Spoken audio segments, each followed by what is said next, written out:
We are live here at Strip Down Live. We've had a couple of weeks off and we're all refreshed and ready to go. And on top of that, we're now in Highcliffe. That's how important we are.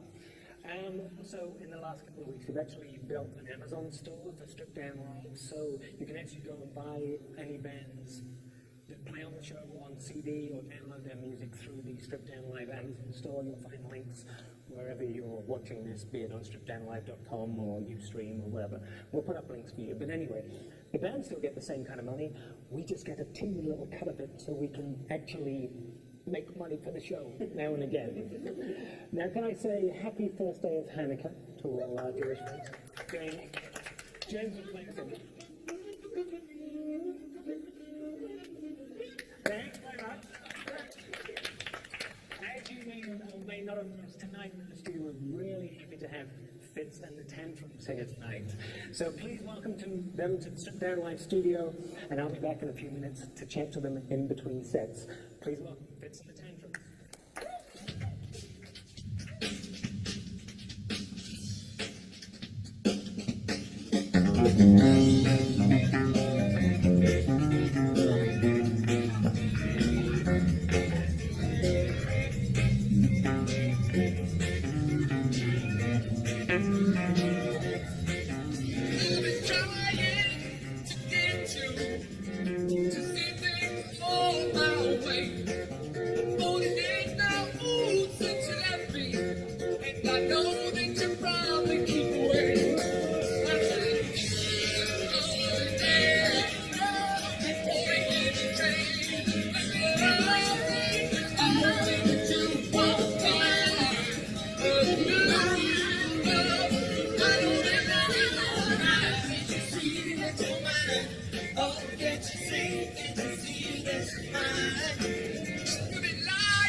That's actually the first song that we ever wrote for this band. Still one of my favorites. This next one's called Winds of Change.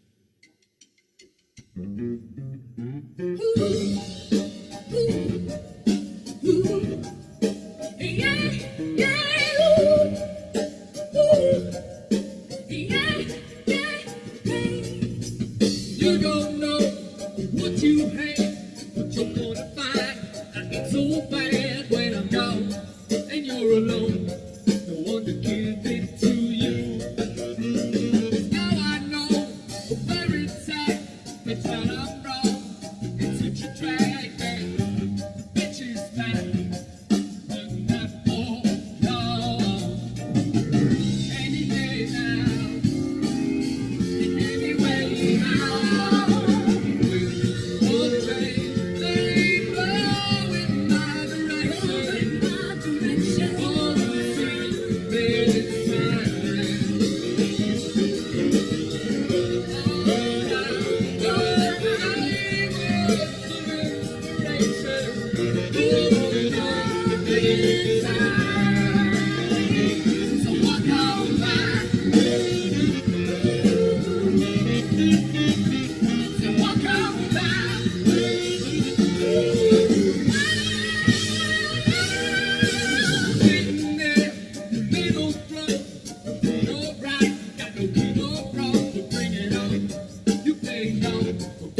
time so long.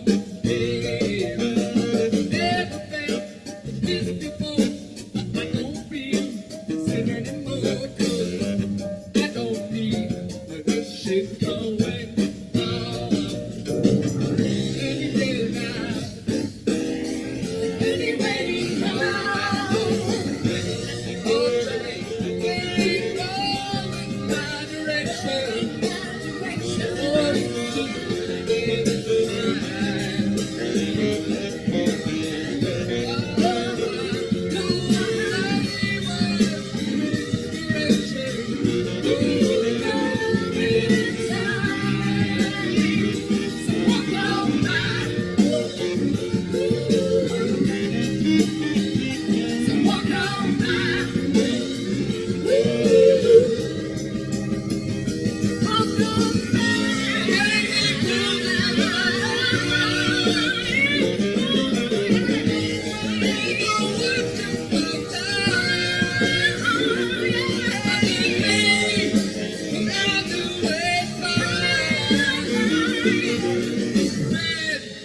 She sees me walk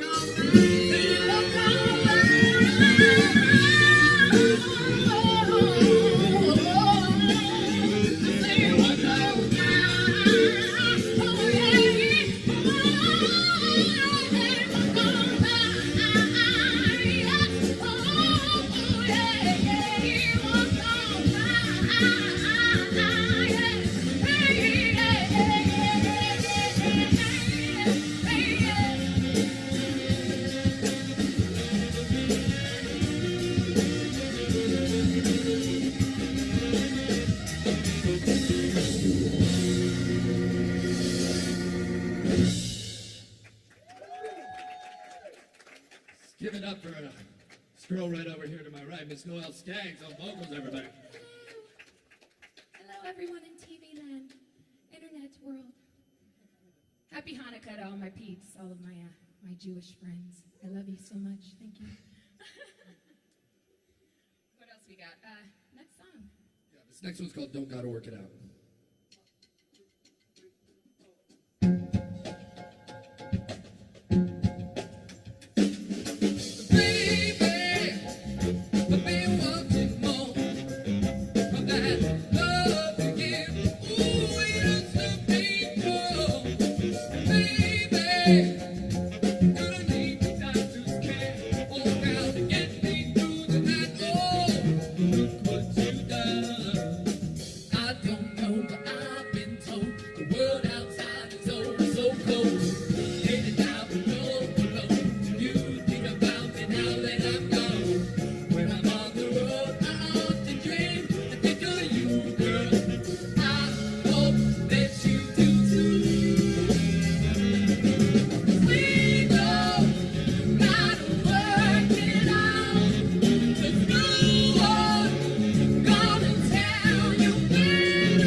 You get to have a drink then. I do. I have no idea where I am here, but I'm gonna guess it. Yeah, we keep as we move stuff, we keep it going. Perfect. Can you do that for me? Just look like you're fiddling with his butt, but that's okay.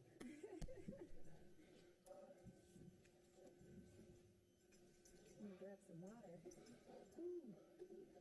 right. It's a little toasty. So maybe we can share this one. Oh, it's taller than I I'd like my own chair, thank you. Okay. And yours is a little higher. That's good because I'm taller. Yeah. We'll even out. Hey, fine. Well, Sort of. Hello. Hello. I like the fact that you sort of like to you introduced a little English accent. Was that for my benefit? Or? No. well, you know, English accents are infectious. All of a sudden we hear them as Americans, and all of a sudden we want to start talking. Well, when I met you, I wasn't It's even like, thinking about it. I'm like, okay, that's like a. You must be used to it by now. Well, I've lived in America for 22 years, so I'm sort of. People actually, when I go back to England, people think I'm American. Mm-hmm. Right. Because they don't hear the English accent. Oh, they don't? No, they That hurts you a little bit on the inside, right? Well, a little bit. I'm like, oh my God, have I lost that much of my soul? Although, to be honest, I feel I'm more made to be in America. Right. Yeah. That's easy. I gotta say, live, and we'll get into sort of history and stuff, but it's so exciting to watch you live this close, I've gotta say. Thank you. I've seen you, on video and everything, and actually watched a bunch of live performances on video that I was discovering in the last 2 weeks. Now, I've never had the joy of coming to see you play live yet, which I hope to have. But, We will make that happen. Yes, for sure. Yeah. but the energy is unbelievable when you play live. Thank you. And very infectious, I gotta say. Thank you. Appreciate it.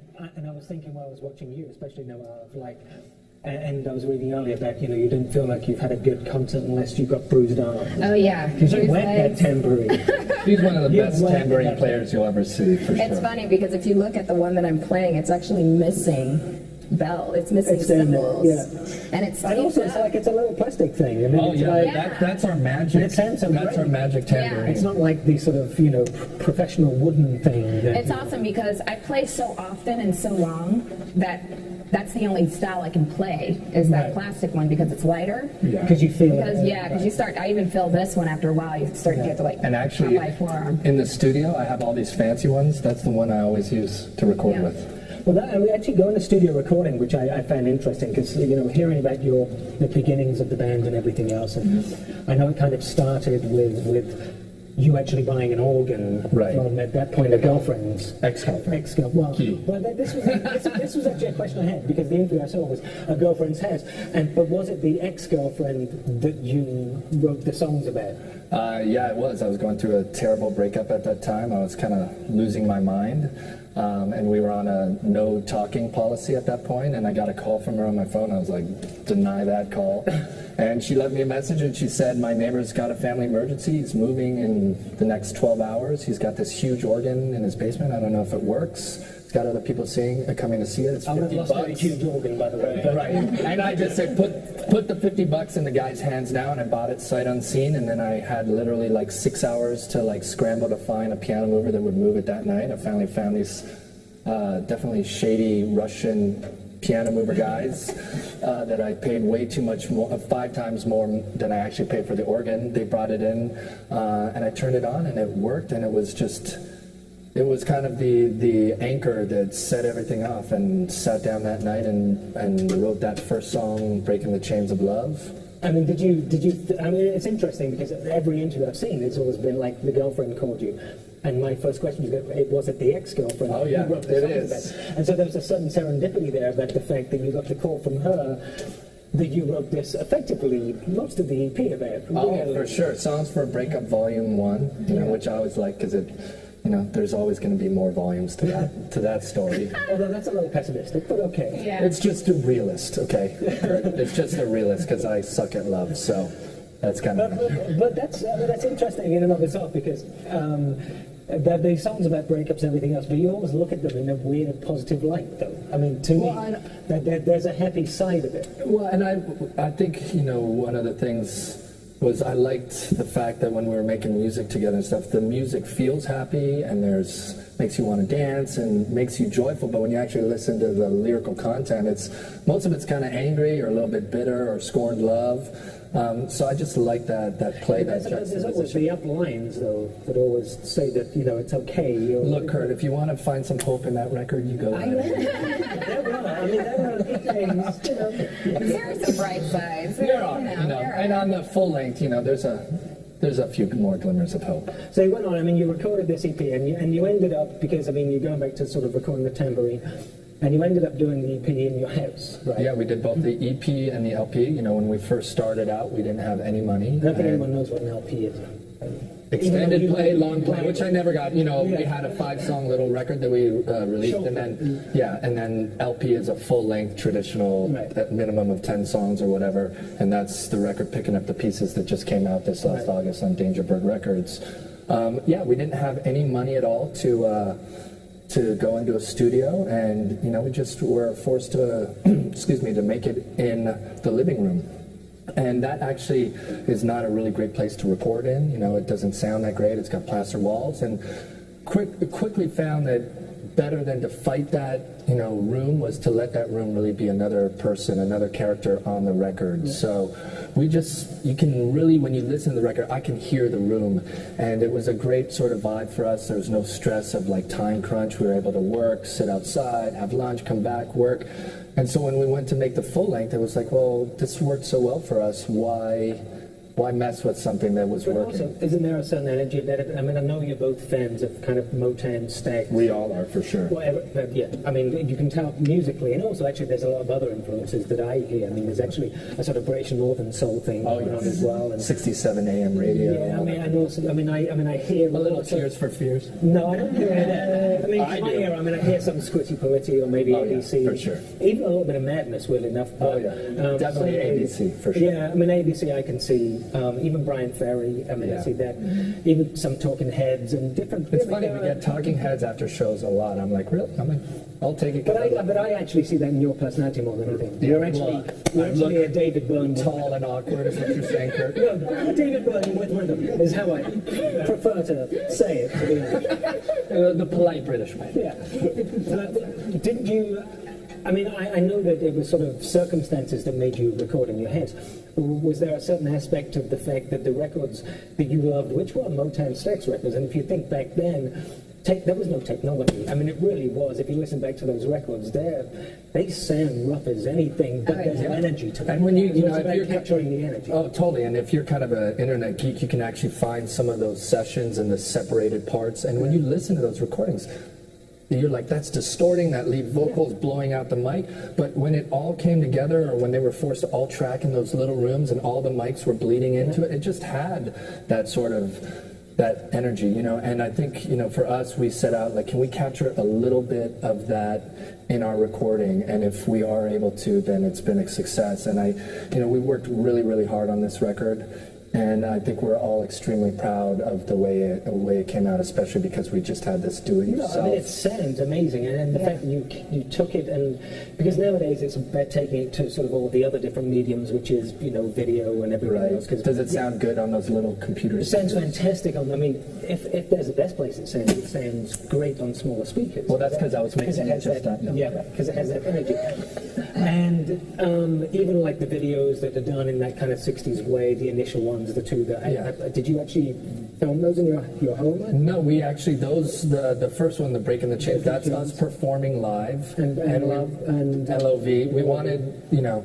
We wanted to capture that sort of period of the old Ed Sullivan type of thing. Film, it looks, but we're actually playing that live, and it's funny because I don't think a lot of people get that when they see it. Live is not the played. See, it says live, Kurt, but you didn't. No, I didn't know. I presume performed live. It was just very well edited as far as visually and stuff. But actually, what that tells me is that obviously the record was done live.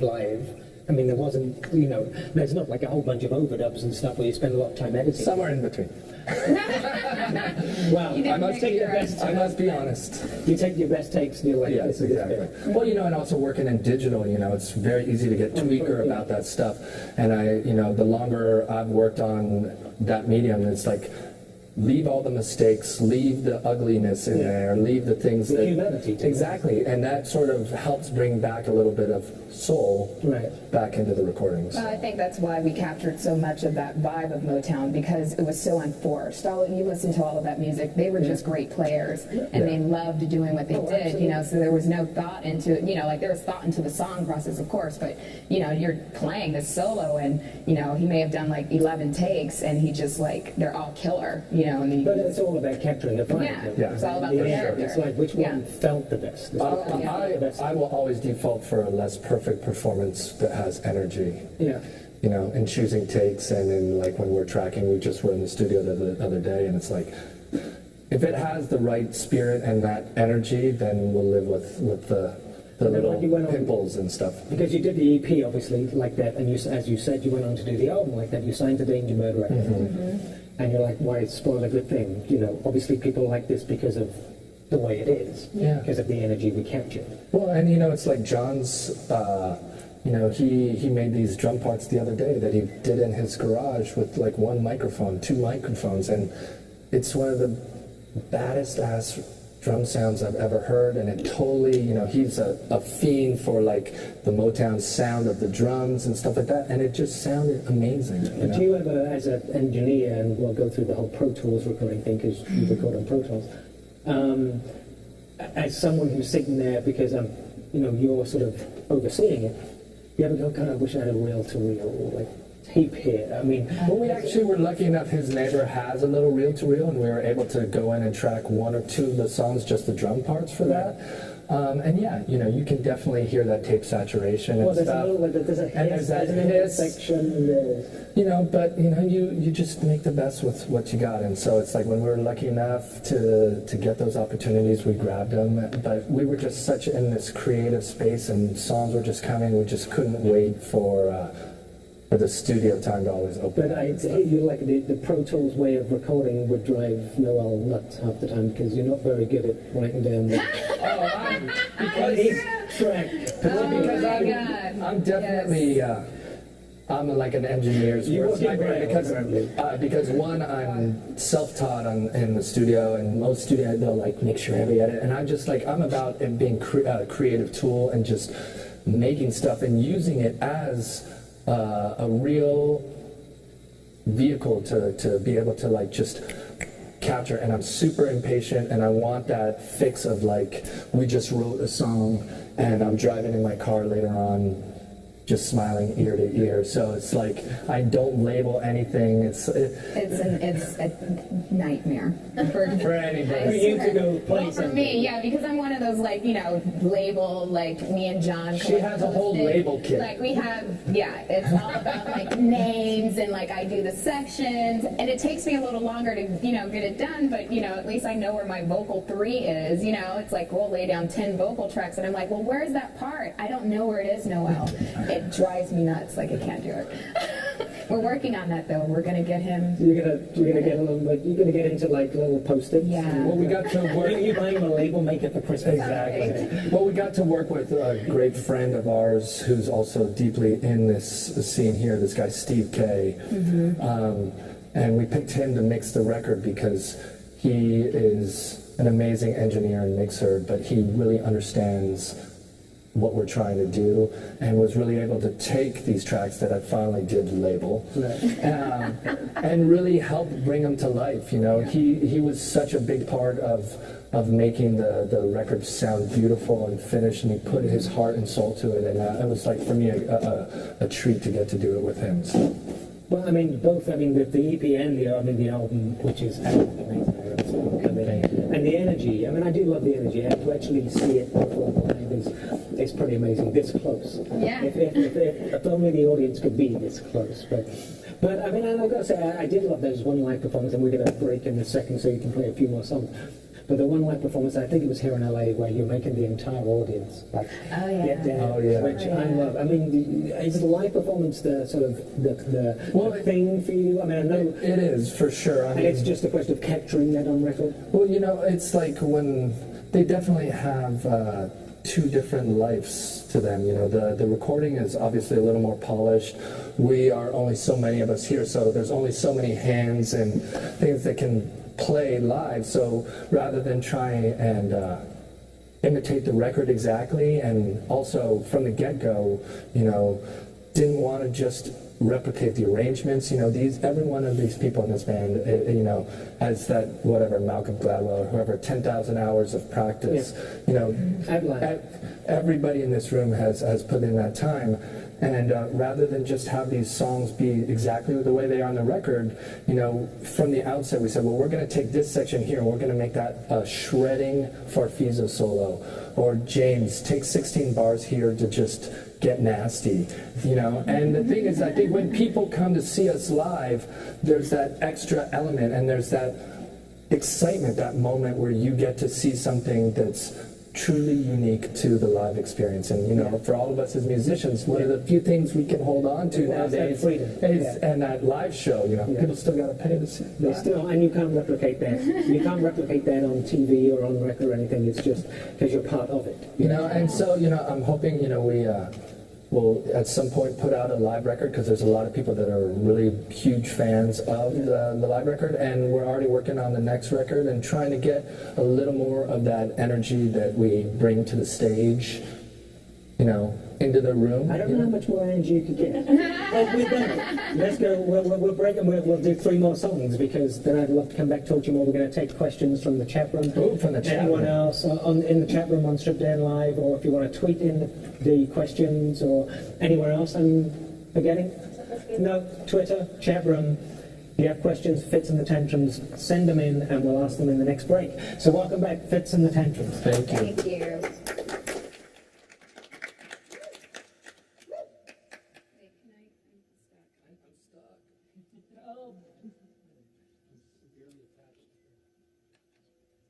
We can unattach them.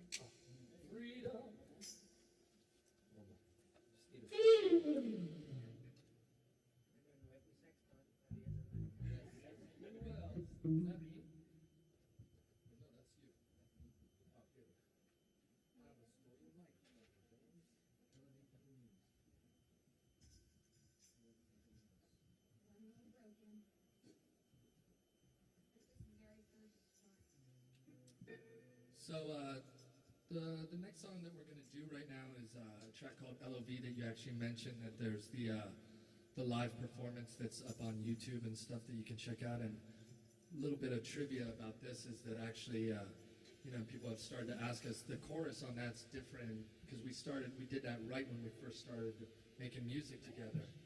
And the bridge is different, so, you know, we didn't want to settle for just the first idea. We wanted the best idea, so there's a little difference between the two. So now we're going to immortalize it for the intranets right here. LOV.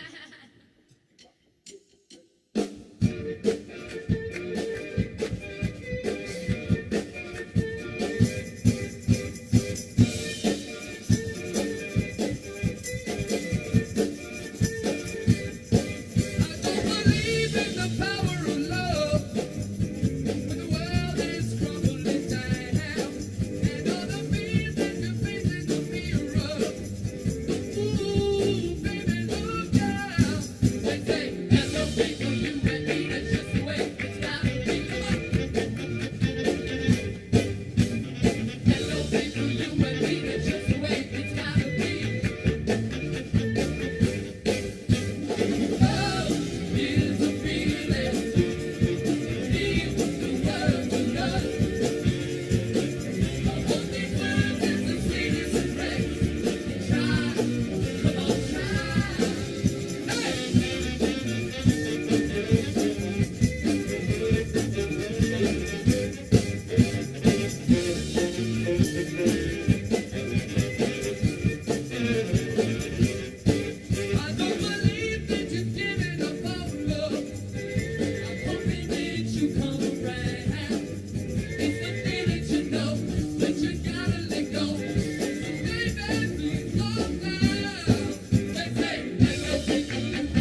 Woo!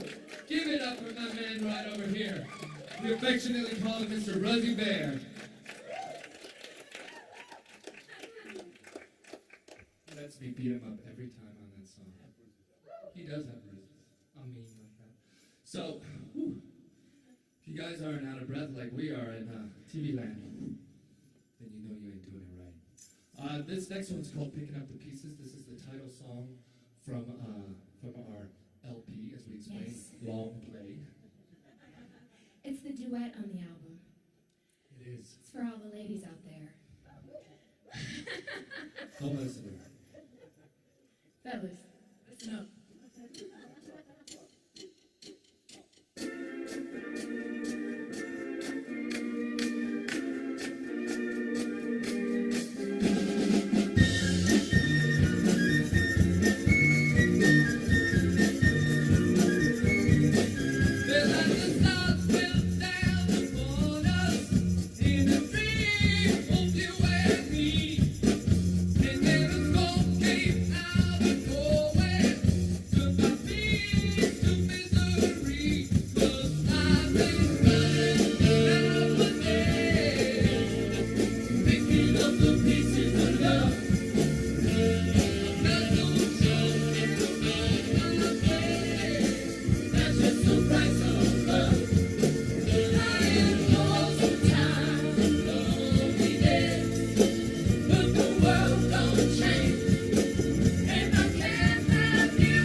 King on flute and saxophone. Yeah. How you doing, James? Feeling good. Feeling good, looking good. Well, the traditional term, Kurt, is flautist, but people don't say that anymore. They just want you to say like flutist. Flute wrangler. Flute wrangler. No.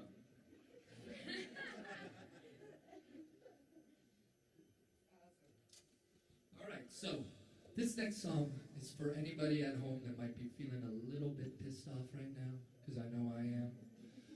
You're a little confused about where you stand with that special little somebody. You're looking at that text, saying to yourself, what the fuck is this person trying to tell me right now? I don't know if I should come or go away. So I want everybody to stomp their foot as hard as they motherfucking can. We're all gonna make the house shake and rattle and roll. This one's called Blues for You.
fin de notre histoire, toi et moi. Tu m'as brisé le cœur pour la dernière fois.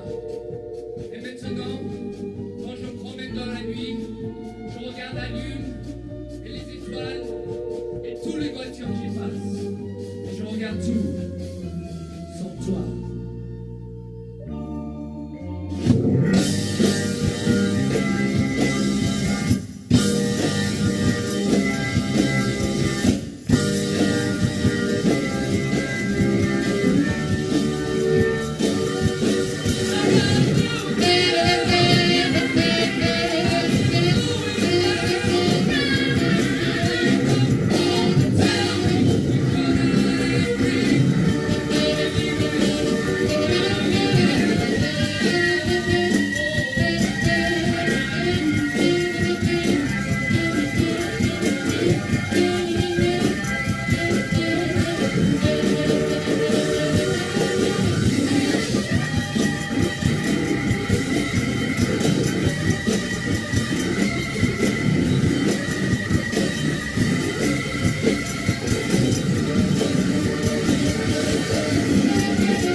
You're schwitzing with that. You're always schwitzing with that. I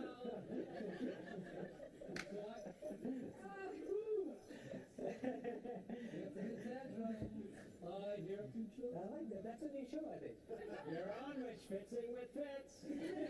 How can I direct your call? How to fuck up a relationship. Remind you like bloodline for people. I gotta say, it's interesting the balance between the two of you. Watching you, because I know you don't have to talk back yet. I'm just going to talk to you. Don't worry. You may want to not want to do that. So you can touch me. You can work the sweat on my leg if you.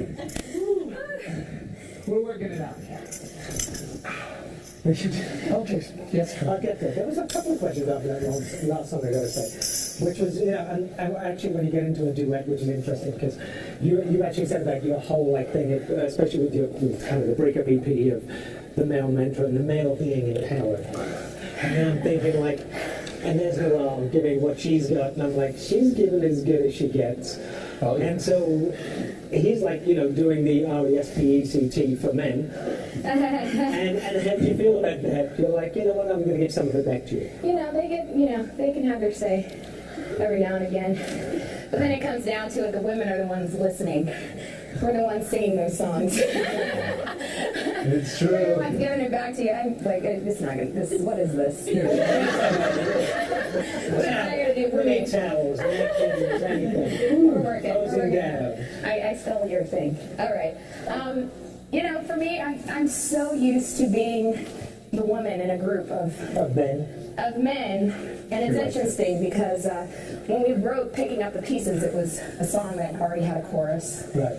But it was one of those songs that I heard and I was just like, this one's kind of jolly. It's got the light flute sound and, it was really nice to kind of hear that light because I've been listening to so much heavy, money grabbing witch, You are. So it's like, okay, so, how can I lighten the load and make it okay, well, I'm going to be the woman's perspective on this track, And we came up with really great verses for Picking Up the Pieces, which ended up being a duet, Right.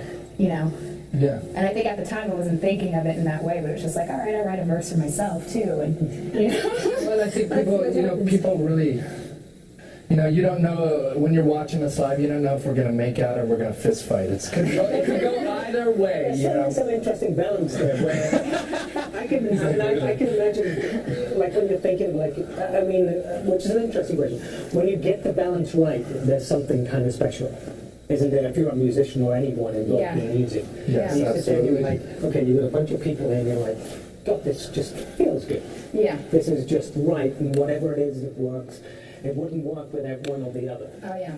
Well, and that's the way that, you know, this came all about. You know, we made 6 phone calls, and there you have it. You know, and that's never the case. You know, and it was like when the first second we played, it was on. It was electric, and we've been on the road a long time together. And we When you have say a just long time. well, for us, you know. For you.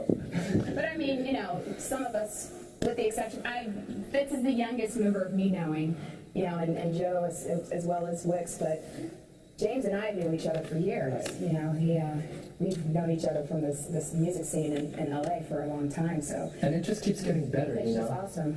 We the more we play, the more we're just on this intuitive level with each other. And No, I mean, I can see when you're playing live, I mean, you kind of, and it is kind of jamming. I mean, I can see that all of this isn't necessarily rehearsed. It's just, I'm feeling it now, let's be going. yeah.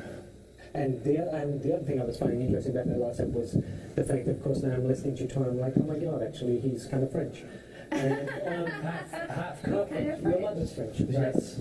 And so, did that affect, well, I mean, you moved when you were 5. Yeah, I mean, I grew up in LA, and then I had sort of half a foot in Europe. I spent most of, you know, the holidays and summers with my grandparents over there. So there's a lot of that influence within me, but, you know, at the same time, I grew up in America, so I'm definitely American. But your musical influences, I mean, for the two of you, I mean, I think your father was a DJ, right? My father was a DJ. He built cars, like he did everything. But He's got an amazing. he was a opera DJ. nut. Yeah, he was a DJ up in the the 70s. So he was like doing house parties for the Whispers, and you know, like he grew up with a really amazing music background, just in hanging out and partying. You know what I mean? But something I learned about him at Thanksgiving is he was really into the kind of the Northern soul, like I would say white boy soul kind of music. We were singing out Billy Joel and Elton John in the car. I was like, I'm not sure I'd call really? that John. Well, no, but I like Northern soul. Well, not Northern soul, but That's not Northern the soul. soulful, white boys, Well, I mean, there is interesting parallels between what I kind of grew up. There were certain Northern Soul bands. I mean, Real Essence of Northern Soul in England was kind of a bit before my time. Right. But there was this Northern Soul kind of resurrection. Right. It was kind of like Style Cancel. Even bands like Prefab Spread or Squizzy Poetic that had elements of it, was kind of electronic. But there's definitely elements of that. I'm a huge Style Council freak. Really? Yeah. See, I prefer the jam. Of course. You know. Those of us that like Because, you know, I love the jam too, but I really got into the Style Council. So now, I can see that. I mean, I can see that, and I can see the ABC thing, which were the two English bands immediately that came to mind when I was kind of listening to them. And Brian Ferry, of course. And the other interesting, which like listening to the album specifically, and the fact that it's very much based on in-line stuff, and the energy, and lyrically that kind of energy of sort of love-hate kind of stuff, but the fact that there's actually politics thrown in as well was, for me, refreshing. Right, well that's the track you're obviously referring to is Dear Mr. President, which is one of the tracks that sort of maybe steps out. I mean, I call it a love letter to our president. That's how I was able to conceptually sort of say, okay, that can be with the rest of these songs. It's just sort of, I mean, for everybody, these have been such crazy times economically and stuff, and it was just felt like something we wanted to do and say, and it's like there was so much For him to step up. and to live up to the hype and the expectation, and obviously when there's that much expectation around somebody, it's hard for them not to do anything but fail, but Especially when you go to Washington. yeah, when I just wish that guy would grow a pair, Well, no, that is the interesting argument. I did say interviews with you, the interesting argument, and then Bill Mayer had the same kind of argument of, like, I wish he was kind of more like George Bush in a way, because he would, like, screw everyone else. He's so thoughtful and intelligent. He's about, like, trying to balance the whole thing. exactly, which is whatever. We don't have to spend our time talking about we don't have to. politics. I mean, you're talking to me because I'm the person that became an American citizen, so I could vote for him.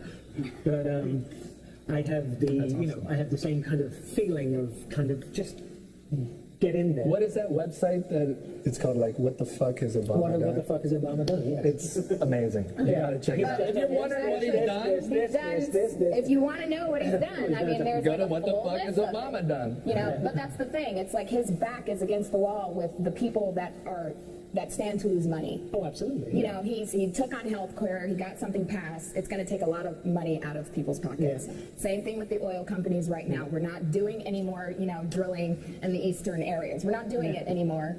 And For the next 7 years. For the next 7 years. Which is... But all of a sudden, there's going to be so many jobs lost. What about the jobs that were lost when BP's oil spilled? You know, and these people are not seeing any money. Like, what happened to those people? You know, there's a cause and effect for everything. But, you think about the Bush era, a lot of people were making money. Well, no, I mean, at the end of the thing, the biggest thing in America that makes money is money. Yeah. Anyways, Exactly. politics, there's two things we should never talk about. Politics, and what's your favorite Although I will say this, I would say that the election had a good slant on it, which was the fact that she was even taking a positive side of the Depression, that at least people now can think, I should balance my checkbook. Oh, there you go. Yeah, you should be responsible. So let's take some questions from the chat room anyway. Jimmy asks, well, that's a leading question. Who would you love to play with? No. Although you have the same kind of, you have the same answer that I do, which is Zoe Deschanel, but... It's like you're inside my head, Kurt. No, well, for us, we already got to do one of those things, which was a huge Daryl Hall for sure, and we got to tour with Sharon Jones and the Dot Kings, which was amazing. And watching that band, they're incredible players, and she's one of the best performers you'll ever see. And I just love her story and how much success she's having now, and it's not because of whether the music industry wants her or not, it's because she's doing something that's connecting with people. And we feel a lot of that affinity, it's like we're here with you right now or having any of these things because it's like just regular people are into the record and they're passionate about telling their five and everyone does, and it does pass on through social media. Saying like when you played a little gig one time, someone came over to Texas from somewhere, wherever it was. I mean, people Minnesota. drive. Kurt, I gotta say I'm impressed you've done your research. I'd like to think I'm at least attentive. Anyway, as I was saying, another. Okay, we're going to lead on from there. Actually, I was going to ask you what it was like because obviously, when you say you've been playing for quite a while, but it's only been a few years, a couple of years, and to go from where you started, which is effectively doing this EP in your living room. So sort of then, the guy from Room 5, found you through some tattoo artist, and then you went on tour. So from that to like playing in Red Rocks in Denver and these bigger gigs and everything, and it's happened pretty quickly. And then now it's sort of like the Desperate Housewives thing, the HTC phone. You're now seen on TV in different elements. It's actually a pretty quick ride. Oh, trust but for all of us, it's like that 10,000 hours of work. You put in the work beforehand. Yeah, and it has been amazingly fast. When we did Red Rocks in Colorado, we had, I think, played 8 shows. Right. And then we got taken out on tour, and we're standing out on tour with Hepcat and Flogging Molly at Red Rocks. Yeah. It was a magical night, and it was freezing the day before and freezing the day after, and it was like warm and wind blowing, and we were just looking out at Red Rocks, which immortalized by the famous U2 video. No, it's an amazing place. We played that, but it's it's interesting. But I guess I think that if you do it when you've been around, like have done stuff for a while, and then you get to do it, maybe you can kind of you can be more objective about it as opposed to just going, oh my god. Yeah. Yeah, but for me personally, every moment, every day, there's another dream is coming true. We just did a tour down the West Coast. We sold out in Seattle. Amazing response. We got to play at radio stations. We worked our way down the coast, and we came back to LA, and we had our sort of homecoming. We played at the El Rey Theater, and we didn't even know if anybody would come or not. And it sold out, and it was over capacity, and we you know, both her and I were getting over colds. I woke up that morning, I couldn't sing. I was in a panic attack. I called her. I'm like, what do I do? She's like, oh, you do this, this, this, this, and this, and this for this man, and you know. And we got on stage, and people went crazy, and we played a couple songs, and I went to talk to the audience for the first time, and they were going crazy. And I almost started crying because it was, for me, like as a Angelino growing up here, I've seen so many bands, and it's like, we're here on this stage doing this right now, and you all showed up to see us, and they just went crazy, and it was a It can really... get you over a sickness like that. It does give you that extra little push. That and a really B12 lost my shot. voice Better that than night, B12. yeah. B12 is the key.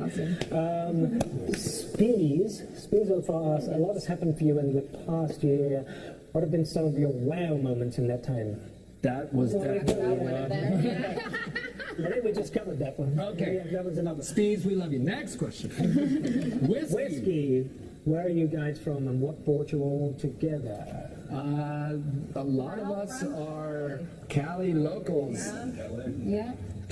James King, Joe Carnes, he's like a Topanga dude. Introduce the band there, by the way. And by the way, the criteria to join the band is your name has to start with Start with A. a Okay, so that's James King, Joe Carnes, John Wicks, and Jeremy Razumna. And the only one kind of like bastard child is this guy right here. We call him the captain, but he's the non-local New Orleans / Seattle. And I gotta claim my hometown. I was born in Denver, Colorado. Whatever, I can't pass it. completely take props for being in LA. I wasn't born here. Neither was I. Have to own my hometown. But you still claim you're French, so I can claim I'm from Denver. Will there be a song? Street Mission asks, will there be a songs for Songs for a Breakup Volume 2. Knowing my luck, probably. But for me, the title was more just sort of a wink and a nod. That it was sort of Well, that's like. funny, man. I was trying to think of what title did that remind me of, and I only came back to Reasons to Be Cheerful Part 3. I don't know why that hit me, but it was like there was a title there and then I was like, oh yeah, enjoy. I guess that was good. No, there's no question from outro from Chair. Okay, I think we're going to get into the last song, so I guess I'm doing the outro from Chair. This is no question from outro from Chair. This is outro from Chair. So this is us saying goodbye, I think. And I would love to thank Fitz and the Tantrums for coming tonight. They are. And if you do get a chance to see them live, do go see them. He says, whacking the cymbal.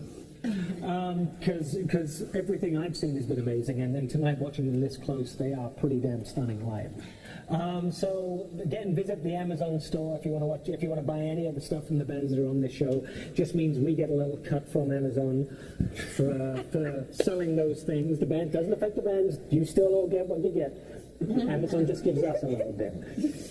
And the next show is December the 15th. Next week we're off. December the 15th, we have our friends, or my friends, the Friendly Indians.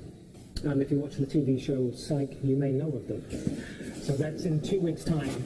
But until then, a real big thanks for Fitz and Tantrums coming tonight. Thank you so much for And having it's us. been fantastic having you both. Thank you. Thank you very much. And all the J's.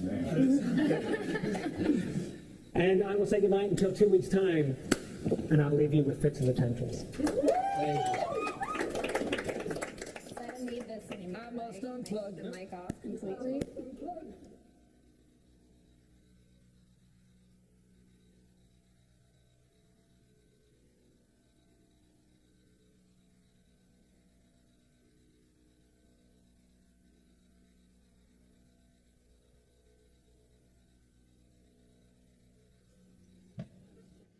Well, then now you got to work up that sweat again.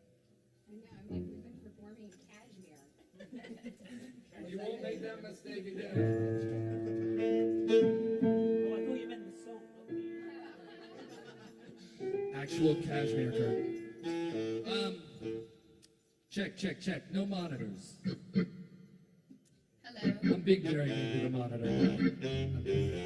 So, thank you so much again, Kurt, for having us here, and thanks everybody for watching. This next track is the first single off of our LP, and it's called Money Grabber.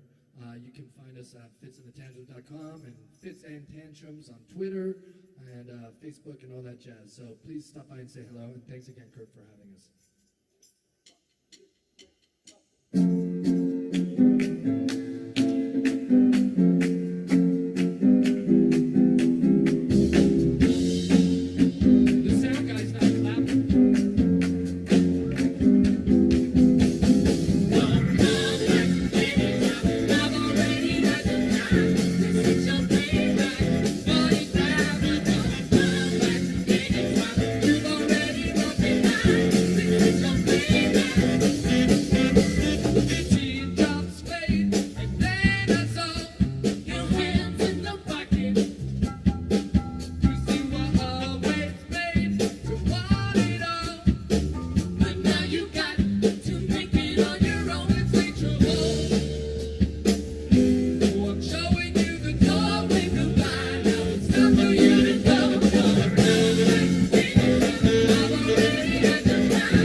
Just cause Kurt liked this so much, we're gonna see if we can get the whole wide world web down a little low with us. We like to get a little low, people. So if you're in your room, you best stand up right now and get a little low with us. I don't care if you're by yourself, it's okay. So when we kick off this last chorus, I want everybody to lose their friggin' minds. Can you feel it? Can you feel it? Can you feel it?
you say you love me.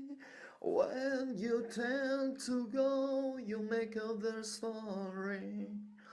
the broken heart you brought to my life, the bitter taste of a shameful life.